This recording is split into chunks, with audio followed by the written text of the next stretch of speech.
There should not be flip-flops, tank tops, shorts, any real typical summer garb that you'd wear to a beach. You don't want to wear to the firm. In general, you want to wear basically what everyone else is wearing.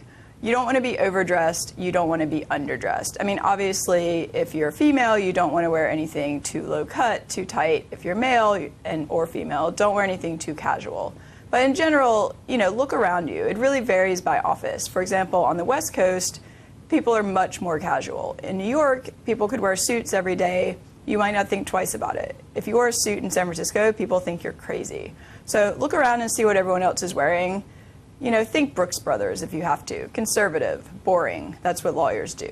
Professionalism is one of the most important things you can display as a summer associate. And this is in part because there are going to be many technical skills that are beyond your immediate grasp. But professionalism is something we're all capable of doing. We're all capable of demonstrating. And your professionalism is displayed first and foremost through your attire. So I would suggest that you dress in a professional manner at all times. Do not wear flashy, revealing, or inappropriate clothing.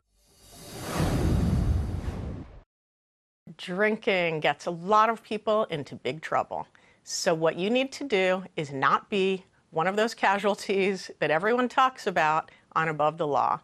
You need to keep it to one and done, or none at all. If you're not a drinker, then don't drink.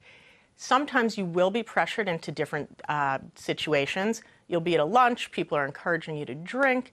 You might have one, and you can sort of nurse it slowly throughout the lunch. But I would really not go with more than one drink. I would say never at lunch, unless it's some sort of celebration lunch where the partner is actually initiating, ordering a bottle of wine or something like that. But on an average day, you never drink at lunch. And then at a social event, I think every firm has a culture, and you probably need to err on the side of being conservative and just look around you and see how everybody else is behaving, and clearly no one forces anyone to drink at events. I think you need to be measured and responsible about that and not overindulge.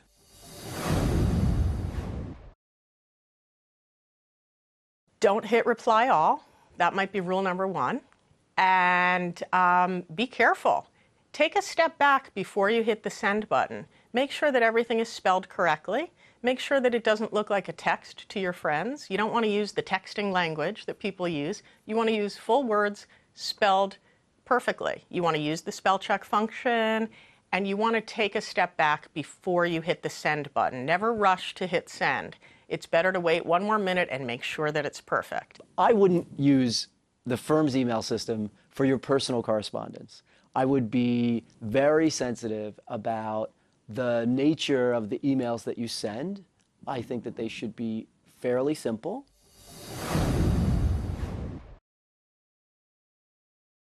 I know that a lot of people are going to disagree with me, but I'm not so sure that there's a lot of value in social media for you this summer from the standpoint of sharing things about your experience. Social media is something I think you really need to be careful with as well. For example, nothing related to any client confidence, not even the fact that you're working for a particular client.